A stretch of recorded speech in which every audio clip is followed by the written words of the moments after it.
तो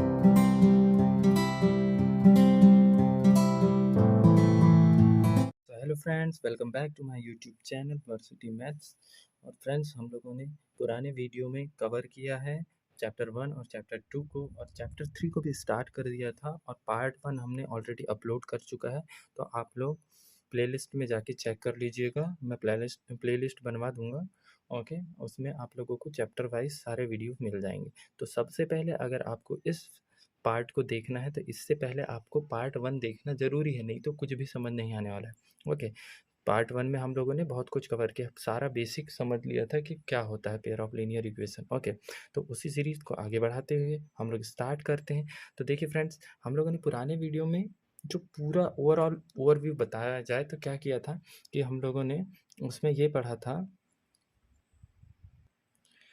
कि लाइंस के रेशियोज़ क्या होते हैं। ओके, तो जैसे कि यहाँ पर देख रहे हैं आप, A1 upon A2, B1 upon B2, ये जब एक दूसरे के इक्वल ना हो तो ऐसी लाइन क्या कहलाती है? Intersecting line. और इसका कितने सॉल्यूशन होते हैं? 1 सॉल्यूशन या फिर यूनिक सॉल्यूशन। इसके लिए मैंने बताया था कि जब जैसे मान लो ये एक लाइन है, ये दूसरी लाइन से किसी एक पर्टिकुलर पॉइंट पे क्या हो रही है? मीट कर रही है। तो मीट कर रही है तो क्या हो रहा है कि इस लाइन या इस लाइन के लिए ये एक क्या बन जाएगा? यूनिक पॉइंट बन जाएगा। यूनिक पॉइंट हो जाएगा ना, इसीलिए इसका एक क्या होता है? यूनिक सॉल्यूशन मिलता है, या फिर एग्जैक्टली वन सॉल्यूशन। देखो, अब एक पॉइंट में टच हुई है तो एक ही सॉल्यूशन तो मिलेगा ना। ओके, तो इसीलिए इसको बोलते हैं एग्जैक्टली वन सॉल्यूशन। वैसे ही अगर हमारा रेशियो तीनों जो रेशियो हैं वो इक्वल हो जाए तो ऐसे लाइन को बोलते हैं कोइंसिडेंट लाइन, और इसके इनफाइनाइटली मैनी सॉल्यूशन होते हैं। तो देखिए, इनफाइनाइटली मैनी सॉल्यूशन क्यों होते हैं? देखो, ये एक लाइन है। ओके, ये एक लाइन है, इसी पर मैंने दूसरी लाइन को क्या कर दिया? लाकर रख दिया। ठीक है, कोइंसिडेंट करवा दिया, मतलब एक दूसरे के ऊपर करा दिया। मतलब ये क्या दिखने लगी? एक लाइन दिखने लगी। मतलब पहली लाइन और दूसरी लाइन के हर वो पॉइंट जो एक दूसरे से कनेक्ट हो रहे हैं उनको हम गिन तो नहीं सकते, मतलब कितने पॉइंट में कनेक्ट हो रहे हैं ये तो हम लोग गिन ही नहीं सकते। इसीलिए इसको क्या बोलते हैं? Infinitely many solution. मतलब इस लाइन में जितने भी पॉइंट्स होंगे उसके हर पॉइंट्स का कनेक्शन क्या हो रहा होगा? उसकी दूसरी लाइन से, इसलिए इसके क्या हो रहा होगा? Infinitely many solution. अब देखो, दो लाइन अगर पैरेलल हो गई, दो लाइन अगर पैरेलल है तो क्या कभी ये मीट करेगी? मीट नहीं करेगी, तो इसका सॉल्यूशन पॉसिबल है ही नहीं।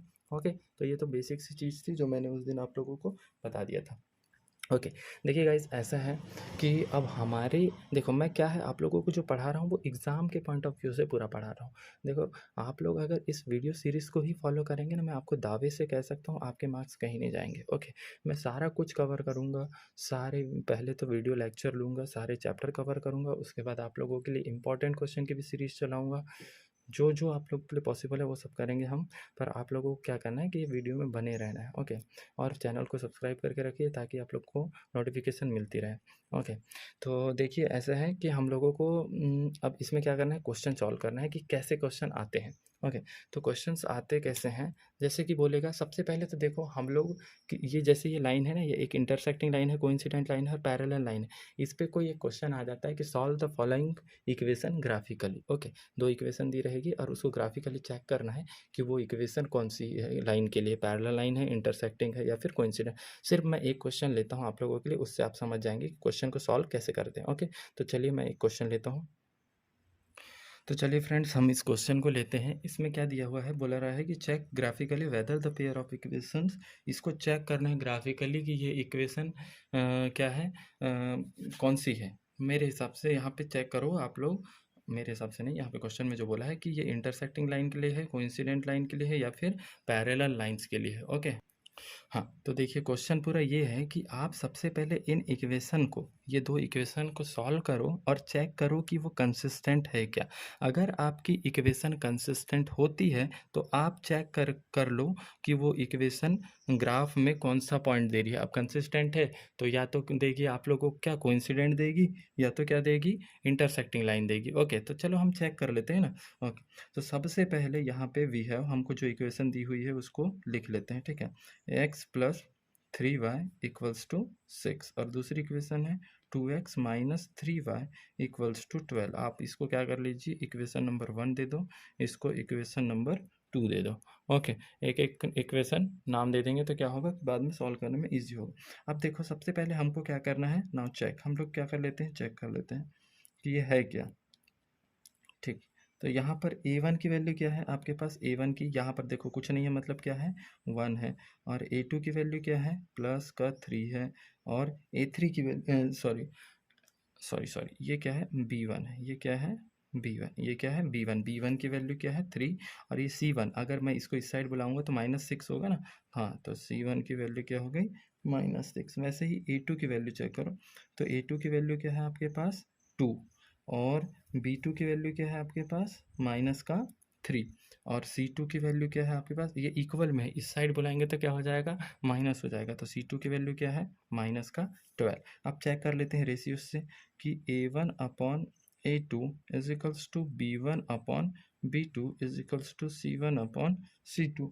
ओके, c1 अपॉन c2, अब रेशियो को रख लेते हैं, तो ये 1/2 इज इक्वल्स टू ये 3/-3 है, तो 3/-3, और ये क्या हो गया -6/-12।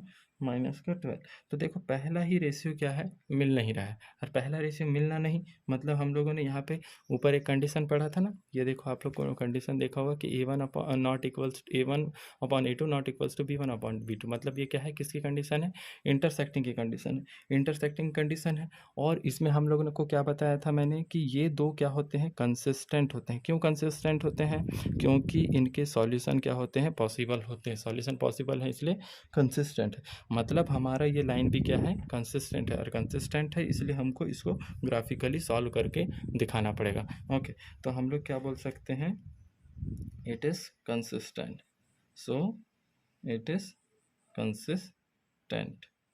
ठीक है, अब ये कंसिस्टेंट है, अब क्या करते हैं इसको ग्राफिकली सॉल्व करते हैं। ओके, तो ग्राफिकली सॉल्व करने के लिए क्या करना पड़ता है, चलो अब इधर हम लोग ग्राफिकली इसको सॉल्व करेंगे और चेक करेंगे कि ये क्या है, इक्वेशन कौन सी है, इंटरसेक्टिंग लाइन है या फिर इनफाइनाइटली, वो तो आपको दिख गई ना कि ये इंटरसेक्टिंग लाइन है, पर चलो अपन ग्राफ में बताएंगे ना कि ये ग्राफिकली कैसे इंटरसेक्टिंग हो रही है। ओके, तो सबसे पहले आप लोग क्या कर लो, इन दोनों में से एक एक इक्वेशन को सॉल्व करो। तो सबसे पहले solve equation number 1। Okay, equation number 1 को हम लोग क्या किए सॉल्व किए, तो ये क्या है x plus 3y equals to 6। आप क्या करेंगे, हमेशा जब भी ग्राफिकल इक्वेशन को सॉल्व करेंगे तो आप लोग क्या करना है कि y के इक्वल कर देना है सारी वैल्यूज़ को। तो क्या करेंगे, ये 3y इधर ही रहेगा तो ये क्या बन जाएगा 6 माइनस एक्स। ओके, और y को इधर ही रखो तो ये क्या हो जाएगा 6 माइनस एक्स अपॉन में 3। ओके, ये मिल गया आपको y की वैल्यू। ठीक है, अब इसमें वैल्यूज़ पुट करते जाना है x की,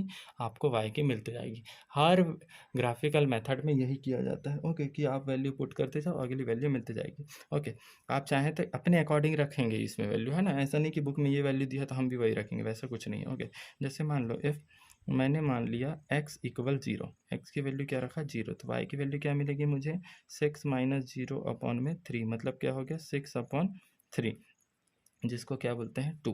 तो मैंने जब यहाँ पे एक बॉक्स बना लेता हूँ मैं कि 2-3 वैल्यू रखेंगे, ज़्यादा नहीं रखना है ये, ठीक है, ये रख लेंगे कि जब मैंने x और y में x को जब मैंने 0 रखा तो y क्या मुझे मिला 2 मिला। ओके, ध्यान से देखो यार, सब अच्छे से समझ आएगा। ओके, अब उसके बाद मैंने x की वैल्यू फिर चेंज किया, अब क्या रखूँगा 1 रखूँगा, तो ये 6 माइनस 1 क्या हो जाएगा 5, तो 5/3 एक फ्रैक्शन बनेगा। चलो ऐसी वैल्यू मत रखो जो फ्रैक्शन दे आपको, ठीक है, तो और कोई वैल्यू रखो। चलो मैं रख लेता हूँ x के इक्वल 3। ठीक है, अगर मैंने x के इक्वल 3 रखा तो y इक्वल क्या हो जाएगा 6 माइनस 3/3, तो ये क्या हो जाएगा 3/3 इज इक्वल्स टू 1, मतलब मैंने जब 3 रखा वैल्यू तो y की वैल्यू क्या मिली 1 मिली। ओके, और कुछ वैल्यू रख सकते हो आप लोग, बुक में आपके क्या वैल्यू रख रही है ये हम लोगों को देखना नहीं है। ठीक है, और कोई वैल्यू, चलो 6 का 6 पूरा रख लो तो आंसर 0 मिल सकता है। तो देखो 6 रख लिया तो y क्या मिलेगा 6 माइनस 6/3, तो ये क्या मिल गया 0, तो 6 रखने पे क्या मिल गया हमको 0 मिल गया। ठीक है, हम लोगों ने सबसे पहले क्या सॉल्व कर लिया इसकी पहली इक्वेशन को, वैसे ही हम लोग क्या करते हैं इसकी दूसरी इक्वेशन को सॉल्व करते हैं। Again solve equation number 2। मैंने क्या बोला है कि y के इक्वल करना है सारी इक्वेशन, तो 2x minus 3y equals to 12 है। देखो ठीक है, अब क्या करना है हम लोगों को y के इक्वल करना है। ठीक है, तो क्या करता हूँ मैं 3y को उधर भेज देता हूँ, तो ये माइनस का 3y है तो उस साइड जाएगा तो क्या हो जाएगा प्लस का 3y, और ये 2x बचा है, और ये 12 को मैंने क्या कर दिया इधर बुला दिया। ठीक है, तो ये क्या हो जाएगा माइनस का 12, मतलब मैं ये कह सकता हूँ कि 2x माइनस 12 अपॉन में ये 3 को बुला लो। तो ये क्या हो गया, y की वैल्यू। चलो इसमें भी y की वैल्यू मिल गई। अब अपने हिसाब से रखते जाओ और वैल्यू मिलते जाएगी, ठीक है। इसके लिए भी एक टेबल बना लेते हैं, ठीक है, जिससे क्या होगा कि टेल वैल्यू जब पुटिंग करेंगे तो अच्छे से समझ आएगा, ठीक है। तो ये देखो x और y, ठीक है। अब मैंने इफ़ x इक्वल क्या रख लूँ, x के इक्वल रख लो, चलो 0 ही रख लो, चलो 0 रखा। x की वैल्यू जब मैंने 0 रखा तो y क्या मिलेगा, तो y इज इक्वल्स टू 2, और यहाँ पे x की जगह में क्या रखेंगे 0 माइनस 12 अपॉन में 3, तो ये तो पूरा 0 हो गया। तो ये क्या बना माइनस 12 अपॉन 3, और 3 4 जो 12, मतलब ये -4। तो x की वैल्यू 0 रखने पे y कितना मिला है मुझे, -4, ठीक है। और कोई वैल्यू रखो, x की वैल्यू 1 रखोगे तो 2 1 2 -12 तो 10, 3 के टेबल में 10 नहीं आता। देखो सबसे अच्छी बात कि ये जब भी ग्राफ सॉल्व करोगे तो आप लोग को ये याद रखना है कि नीचे जो वैल्यू है उससे कट जाए ऐसा कोई कंडीशन क्रिएट करो, ठीक है। तो मैं अगर यहाँ पर अभी क्या रख दूँ, 3 रख दूँ, तो 2 3 जा 6, 6 12 से जाएगा तो 6 तो आएगा ना आंसर, और 6 क्या है तो 3 से डिविजिबल होता है। तो मैंने जैसे मान लो कि x की वैल्यू रख लिया 6, तो क्या होगा y is equals to 2 multiply by 6 minus 12 upon में 3, तो ये 6 2 जो 12 हो जाएगा, और ये भी क्या हो जाएगा 12 माइनस, तो ये 0। तो x की वैल्यू 6 रखा, तो ये क्या मिल गया 0 मिल गया। और कोई वैल्यू रख सकते हो आप लोग, आपकी मर्ज़ी है, ठीक है। तो अब हम लोग इतना ही रखते हैं, ठीक है। ये बॉक्स को छोड़ दो, ये 2 लाइन हो गई। अब हमारे पास क्या मिल गया, एक बॉक्स ये मिल गया, ये बॉक्स मिल गया। अब बस इसको ग्राफ में रखना है और चेक करना है कि आप लोगों की लाइन इंटरसेक्टिंग है या नहीं। हम लोग ने यहाँ प्रूफ किया है कि ये कंसिस्टेंट है, और ये क्या है, ये है एक इंटरसेक्टिंग लाइन है, ठीक है। इंटरसेक्टिंग लाइन की प्रॉपर्टी को फॉलो कर रही है, इंटरसेक्टिंग लाइन है, पर हमको ग्राफिकल मेथड से चेक करना है। ओके, तो चलिए हम इसके लिए एक ग्राफ बना लेते हैं।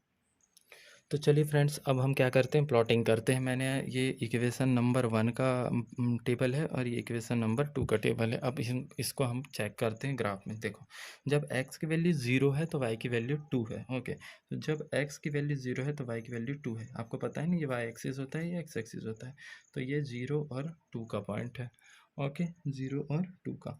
जब आपकी x की वैल्यू 3 है तो y की वैल्यू 1 है। तो देखो 3 की वैल्यू x की वैल्यू 3 है तो y की वैल्यू 1 है। ये हो गया 3 और 1। ग्राफ प्लॉटिंग आना चाहिए आप लोगों को, ओके।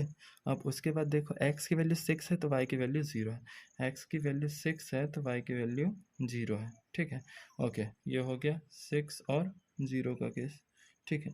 अब उसके बाद ये लाइन को बना देते हैं, ठीक है। तो ये लाइन को अगर मैं कुछ देखूं तो ये क्या है, मैं ग्राफ पेपर का यूज़ नहीं कर रहा हूँ, पर ये क्या है, कुछ ऐसी लाइन जा रही है, ठीक है।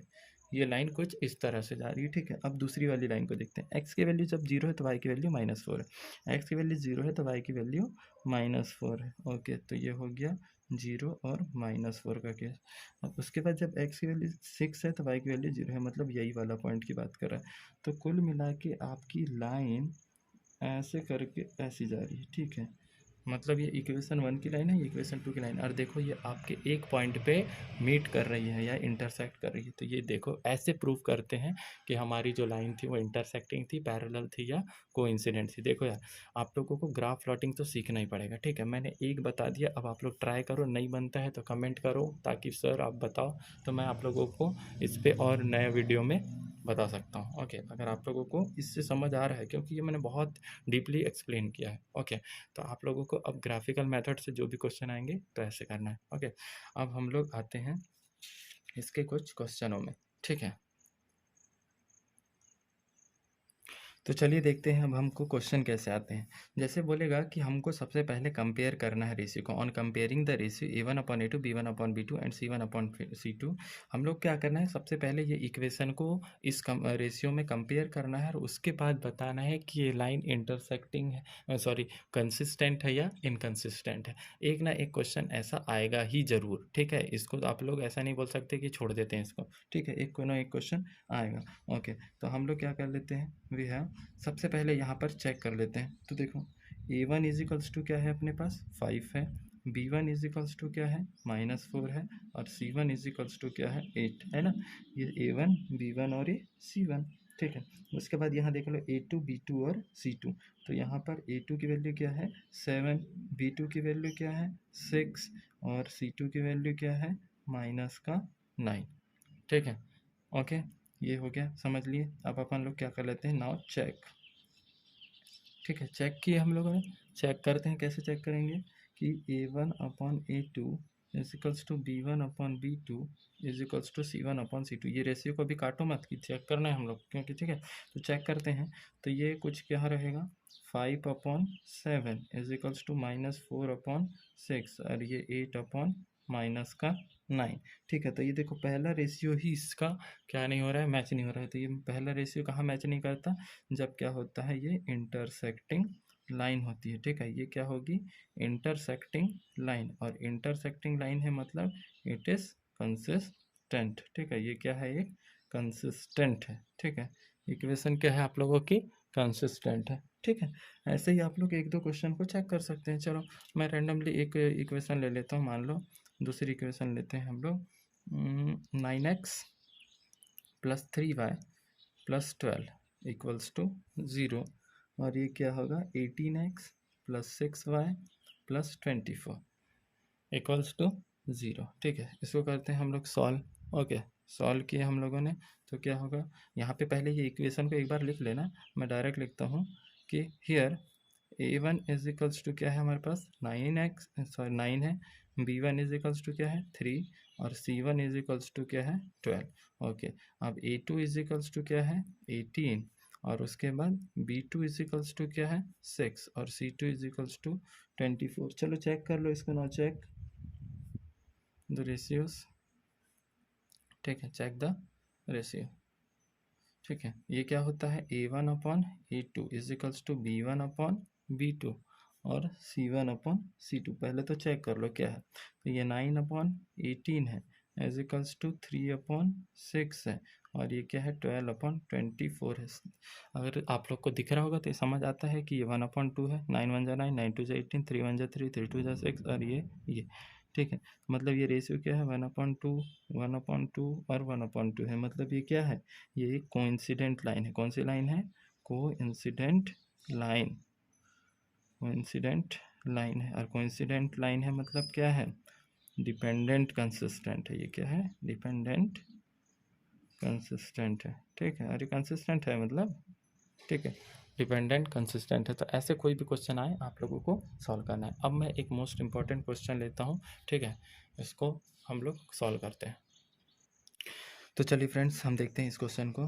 तो बोला है कि इसमें आप लोगों को बताया गया है कि एक रेक्टेंगुलर गार्डन है जिसका हाफ पेरीमीटर कितना दिया हुआ है, 36 मीटर। ठीक है, और उसकी जो लेंथ है वो उसकी विड्थ से 4 मीटर ज़्यादा है। मतलब क्या बोलना चाह रहा है, देखो जैसे ये एक क्या है, रेक्टेंगुलर गार्डन है। ओके, ठीक है, रेक्टेंगुलर गार्डन है तो इसकी ये क्या हो गई, लेंथ मान लो, और ये इसकी क्या हो गई, विड्थ मान लो। ठीक है, लेंथ विड्थ समझ गई। तो इसमें क्या बोला है, half the perimeter of a rectangular garden. तो एक बात बताओ कि आपका पेरीमीटर कितना होता है। ठीक है, पेरीमीटर कैसे निकालते हो आप। ठीक है, तो पेरीमीटर कैसे निकाला जाता है कि मान लो हम लोगों ने किसी पॉइंट से चलना स्टार्ट किया, इस पॉइंट से चलना स्टार्ट किया, तो इस पॉइंट से चलने कर उसी पॉइंट पे वापस आना, मतलब किसी भी शेप के बाउंड्री पर घूमना ही तो आपका पेरीमीटर होता है ना। ठीक है, इसीलिए पेरीमीटर क्या होता है, तो देखिए जैसे अगर जितना लेंथ ये है तो उतना लेंथ ये है, तो हम इसको भी x मान सकते हैं, और ये जितना है इसको y मान सकते हैं। आप सपोज मान लो कि मैंने इस पॉइंट से चलना स्टार्ट किया, तो सबसे पहले मैंने कितना डिस्टेंस कवर किया, x, उसके बाद y डिस्टेंस, उसके बाद फिर से x डिस्टेंस, फिर उसके बाद y डिस्टेंस। इसलिए हमारे पास कितने हो गए, 2x हो गए और 2y हो गए। ओके, और ये क्या हो गया, 2x + y, क्योंकि 2 मैंने कॉमन ले ली। पर हम लोग को पेरीमीटर की तो बात किया नहीं है, हम लोगों को बात क्या किया है, half the perimeter of the rectangular garden. तो ठीक है, इसका मैंने क्या निकाल लिया, हाफ कर दिया।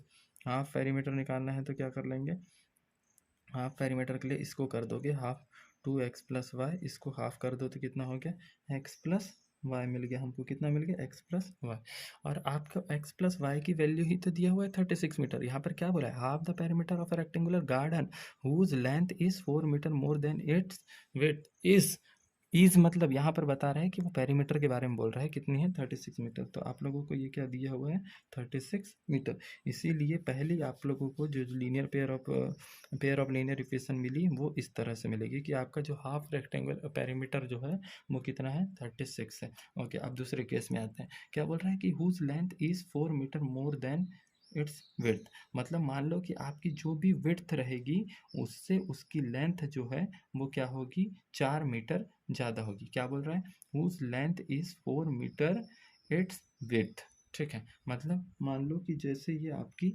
लेंथ है, आपकी लेंथ जो भी है वो जो विड्थ है उससे कितनी ज़्यादा होगी, 4 ज़्यादा होगी। क्या होगी, 4 ज़्यादा। ठीक है, तो अगर हम चाहें तो इसका भी इक्वेशन बना सकते हैं। ठीक है, तो क्या बनाएंगे, x minus y equals to 4। ये मिल गई आपको इक्वेशन नंबर 2। साफ साफ देखो कि आपकी जो लेंथ है वो विड्थ से 4 ज़्यादा है, 4 मीटर ज़्यादा है, इसलिए ये क्या बन गई, इक्वेशन 1 एंड 2। तो अपन लोग क्या करना है, इस क्वेश्चन को हम लोग करना है सॉल्व ग्राफिकली सॉल्व करना है। तो क्या करेंगे, सबसे पहले इक्वेशन 1 को सॉल्व करते हैं, सॉल्व इक्वेशन नंबर 1।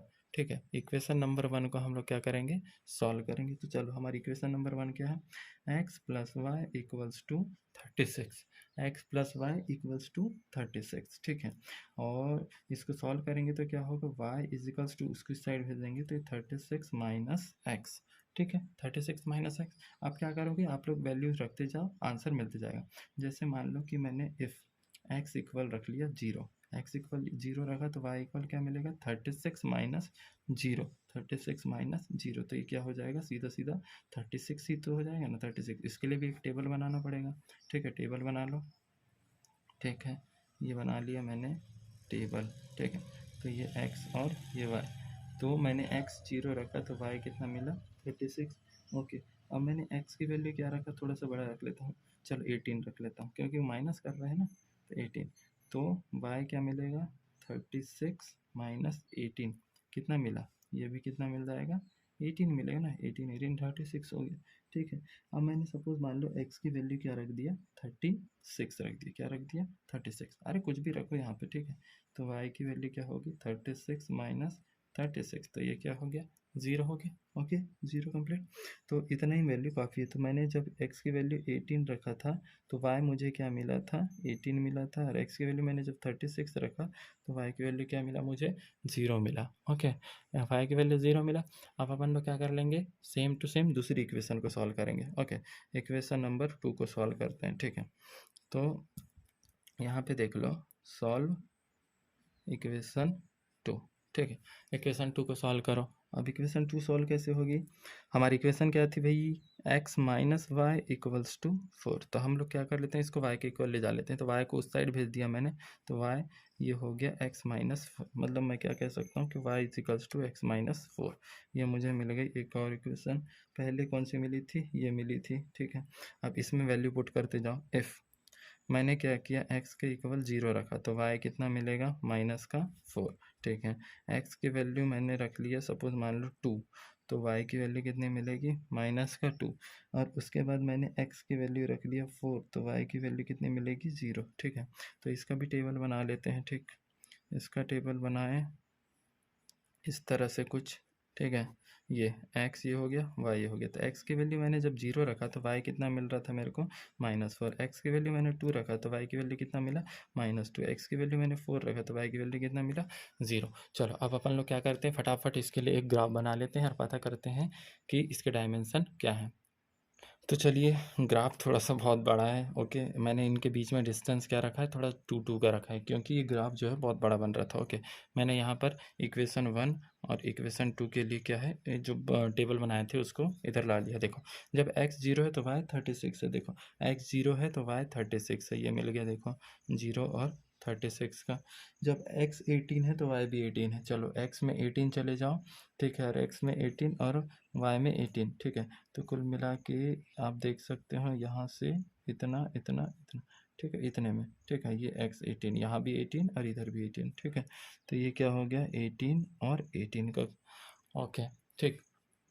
अब उसके बाद जब मैंने x 36 रखा तो y 0 है, मतलब कुल मिला के ये यहाँ पे। ठीक है, x जब 36 है तो y 0। ठीक है, तो ये इक्वेशन कुल मिला के कैसे चलेगी आप लोगों की, आप देखोगे तो अगर स्ट्रेट देखा जाए तो ये कुल मिला के ऐसे जा रही है। ठीक है, ये इक्वेशन, इसको आपको बनाना है ग्राफ में। ठीक है, अभी मैं ग्राफ पेपर का यूज़ नहीं कर रहा हूँ, आप लोगों को ग्राफ में देखना है, एग्जैक्ट वैल्यू मिलेगी। ओके, अब देखो सेकंड में ग्राफ में क्या दिया हुआ है कि x की वैल्यू 0 है तो y की वैल्यू क्या है, -4 है। ठीक है, ये देख लो, -4 है। ओके, और x की वैल्यू जब मैंने 2 रखा, ठीक है, x की वैल्यू मैंने क्या रखा, 2, तो y की वैल्यू क्या है, -2 2 है, ठीक है। x की वैल्यू 2 और माइनस की वैल्यू, और y की वैल्यू मैंने जब 4 रखा, x की वैल्यू मतलब 4 रखा तो ये 0 है, ठीक है। अब देखना, मैं आप लोगों को इधर पे ये लाइन ना कुछ इस तरह से जाएगी, ठीक है। ये लाइन कुछ इस तरह से जाएगी, ठीक है, इधर कहीं से। और आप लोगों की, मैं अभी ग्राफ में पर्टिकुलर बन नहीं रहा है, ग्राफ पेपर में बनाएंगे तो देखना कि आप लोगों की ये जो लाइन है ना, वो इंटरसेक्ट करना चाहिए कौन से पॉइंट पे, 60 और 20 पे, ठीक है। 16 20 और 16 पे, ओके। इसका मतलब क्या है कि आप लोगों का पॉइंट में ये पता चल जाएगा, ये कि सॉरी, आप लोगों का जो x और y है वो कैसे पता लगेगा, आप लोगों की ये जो दो लाइन है वो कहाँ पे मीट करेगी, ये 16 पे और ये किस पे, 20 पे, ठीक है। 16 और 20 पे मीट करेगी, तो इससे पता चल जाएगा कि आप लोगों की लेंथ और विड्थ में क्या डिफरेंस, ठीक है।